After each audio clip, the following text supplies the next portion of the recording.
Halo para pendengar sejarah, bertemu kembali dengan Secarik Sejarah. Pada video kali ini kita akan membahas tentang sejarah kerajaan Islam selanjutnya, yaitu Kerajaan Indrapura. Kerajaan Indrapura merupakan sebuah kerajaan yang berada di wilayah Kabupaten Pesisir Selatan, berbatasan dengan Provinsi Bengkulu dan Jambi. Secara resmi, kerajaan ini pernah menjadi bawahan Kerajaan Pagaruyung, walau pada praktiknya kerajaan ini berdiri sendiri, serta bebas mengatur urusan dalam dan luar negerinya. Kerajaan ini pada masa jayanya meliputi wilayah pantai barat Sumatera mulai dari Padang di utara sampai Sungai Hurai di selatan. Produk terpenting Indrapura adalah lada dan emas. Pengaruh kekuasaan kerajaan Indrapura sampai ke Banten di Pulau Jawa. Berdasarkan sejarah Banten, Kesultanan Banten telah melakukan kontak dagang dengan kerajaan Indrapura yang ditandai dengan pemberian keris dari Sultan Munawar Syah kepada Sultan Hasanuddin. Menurut Hamka, Sultan Munawar Syah menikahkan putrinya dengan Hasanuddin dan menghadiahkan Silebar atau daerah penghasil lada di Bengkulu kepada Kesultanan Banten. Kebangkitan Kerajaan Indrapura. Indrapura dikenal juga sebagai ujung Pagaruyung. Melemahnya kekuasaan Pagaruyung selama abad ke-15, beberapa daerah pada kawasan pesisir Minangkabau lainnya, seperti Indragiri, Jambi, dan Indrapura, dibiarkan mengurus dirinya sendiri. Namun, perkembangan Indrapura baru benar-benar dimulai saat Malaka jatuh ke tangan Portugis pada 1511. Arus perdagangan yang tadinya melalui Selat Malaka sebagian besar beralih ke pantai barat Sumatera dan Selat Sunda. Perkembangan dan ekspansi Indrapura terutama ditunjang oleh lada. Kapan tepatnya Indrapura mencapai status regi merdeka tidak diketahui dengan pasti. Namun, ini diperkirakan bertepatan dengan mulai maraknya perdagangan lada di wilayah tersebut pada pertengahan abad ke-16. Didorong usaha penanaman lada di batas selatan Indrapura mencapai Silebar, atau sekarang di Provinsi Bengkulu. Pada masa ini, Indrapura telah menjalin persahabatan dengan Banten dan Aceh. Ketika Kesultanan Aceh melakukan ekspansi sampai ke wilayah Pariaman, Indrapura menghentikan ekspansinya serta menjalin persahabatan dengan Aceh melalui ikatan perkawinan antara Raja Dewi, putri Sultan Munawar Syah dari Indrapura, dengan Sultan Firmansyah, saudara Raja Aceh ketika itu, Sultan Ali Riayat Syah. Melalui hubungan perkawinan itu dengan kekuatan ekonominya, Indrapura dapat pengaruh besar di kota raja atau Banda Aceh. Bahkan para hulu balang dari Indrapura disebut-sebut bekerja sama dalam pembunuhan putra Sultan Ali Riayat Syah, sehingga melancarkan jalan untuk suami Raja Dewi naik tahta dan berganti nama menjadi Sultan Ari Alam pada 1576. Walaupun kekuasaannya hanya berlangsung selama 3 tahun sebelum tersingkir dari tahtanya karena pertentangan dengan ulama-ulama di Aceh. Namun, pengaruh Indrapura terus bertahan di Kesultanan Aceh dari 1586 sampai 1588. Ada seseorang yang masih berkaitan dengan Raja Dewi, yakni Sultan Buyong, memerintah dengan gelar Sultan Ali Riayat Syah II sebelum akhirnya terbunuh oleh intrik ulama Aceh. Perekonomian Kerajaan Indrapura. Berdasarkan laporan Belanda, pada tahun 1616, Indrapura digambarkan sebagai sebuah kerajaan yang makmur di bawah pemerintahan Raja Hitam, serta sekitar 30.000 rakyatnya terlibat dalam pertanian dan perkebunan yang mengandalkan komoditas beras dan lada. Selanjutnya, pada masa Raja Besar sekitar tahun 1624, VOC berhasil membuat perjanjian dalam pengumpulan hasil pertanian tersebut langsung dimuat ke atas kapal tanpa mesti merapat dulu di pelabuhan, serta dibebaskan dari cukai pelabuhan. Begitu juga pada masa Raja Putih, Pengganti Raja Besar, Indrapura tetap menerapkan pelabuhan bebas cukai dalam mendorong perekonomiannya. Setelah ekspedisi penghukuman tahun 1633 oleh Kesultanan Aceh, sampai tahun 1637 Indrapura tetap tidak mampu mendongkrak hasil pertaniannya mencapai hasil yang telah diperoleh pada masa-masa sebelumnya.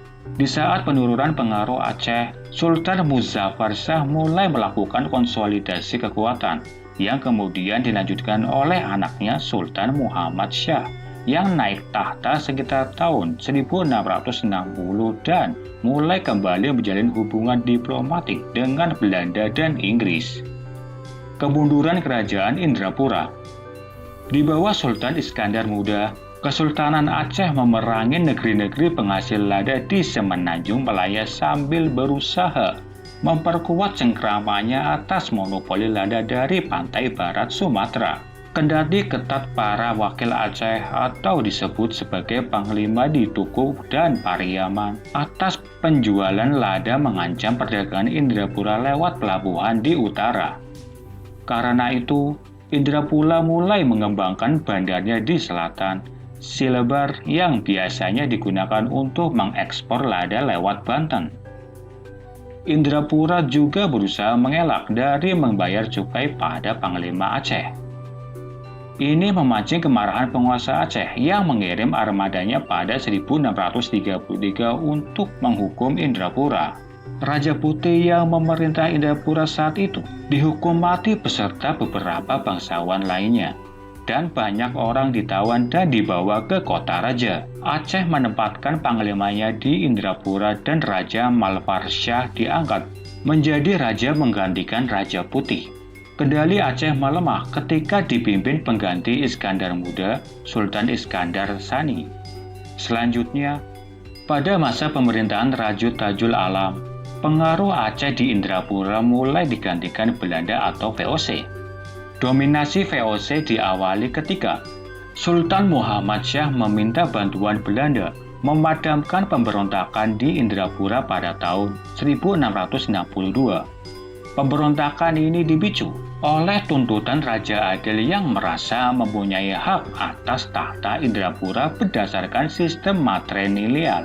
Akibatnya, Sultan Indrapura terpaksa melarikan diri beserta ayah dan kerabatnya. Kemudian Sultan Mansur Shah dikirim ke Batavia menandatangani perjanjian yang disepakati tahun 1663 dan memberikan VOC hak monopoli pembelian lada serta hak pengerjaan tambang emas. Pada Oktober 1663, pemerintahan Indrapura kembali pulih dan Sultan Indrapura mengakui Raja Adil sebagai wakilnya yang berkedudukan di Manjuto. Pemerintahan Kerajaan Indrapura. Secara etimologi, Indrapura berasal dari bahasa Sanskerta dan dapat bermakna kota raja. Indrapura pada awalnya adalah kawasan rantau dari Minangkabau, merupakan kawasan pesisir di pantai barat Pulau Sumatera. Sebagai kawasan rantau, Indrapura dipimpin oleh wakil yang ditunjuk dari Pagaruyung dan bergelar raja, kemudian juga bergelar sultan. Raja Indrapura diidentifikasikan sebagai putra Raja Alam atau yang dipertuan Pagaruyung. Wilayah kekuasaan Kerajaan Indrapura.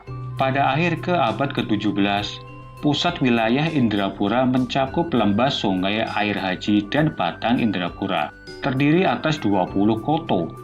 Masing-masing koto diperintah oleh seorang menteri yang berfungsi sebagai penghulu di wilayah Minangkabau lainnya.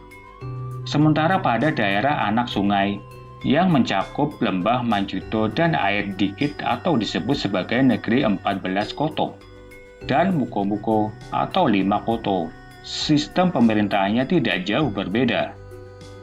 Untuk kawasan utara disebut dengan Bandar Sapuluah atau Bandar 10 yang dipimpin oleh Rajonan Ampek atau 4 orang yang bergelar raja, Raja Air Haji, Raja Bungo Pasang, Raja Kambang, Raja Palangai.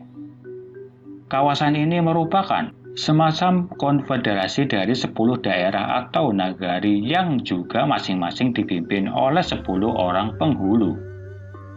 Pada kawasan bagian selatan, di mana sistem pemerintahan yang terdiri dari desa-desa berada di bawah wewenang Peroatin atau kepala yang bertanggung jawab menyelesaikan sengketa di muara sungai. Peroatin ini pada awalnya berjumlah 59 orang atau Peroatin Nanggoran 160. Para menteri dan Peroatin ini tunduk pada kekuasaan raja atau sultan. Masa Belanda pada Kerajaan Indrapura.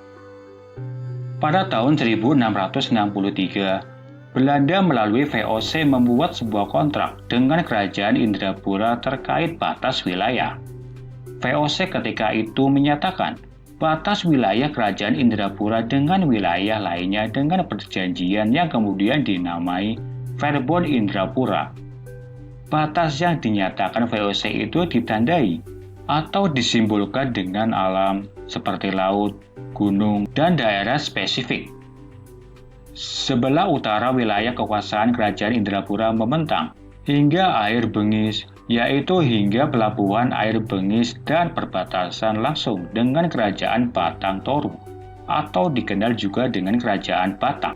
Sebelah selatan kekuasaan membentang hingga ke tahun yang berujung ke Taratak Air Hitam, yaitu daerah yang masuk ke wilayah Kerajaan Sriwijaya. Sebelah timur wilayah kekuasaannya hingga gunung tertinggi di Pulau Sumatera yang kini disebut dengan Gunung Kerinci dan berbatasan langsung dengan Kerajaan Jambi. Sebelah barat berbatasan langsung dengan Laut Lepas.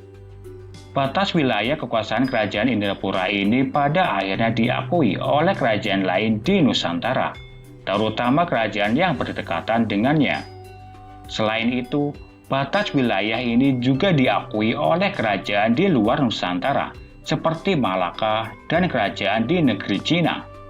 Pada tahun 1665, VOC merilis sebuah peta yang memuat pembagian wilayah di pesisir barat. Pada peta tersebut juga diterangkan batas wilayah kekuasaan Kerajaan Indrapura, namun berbeda dengan batas wilayah sebelumnya. Demikian penjelasan singkat mengenai Kerajaan Indrapura, mulai masa kebangkitan dan masa kemunduran. Semoga informasi ini bisa dipahami dan bermanfaat bagi kita semua. Sampai jumpa.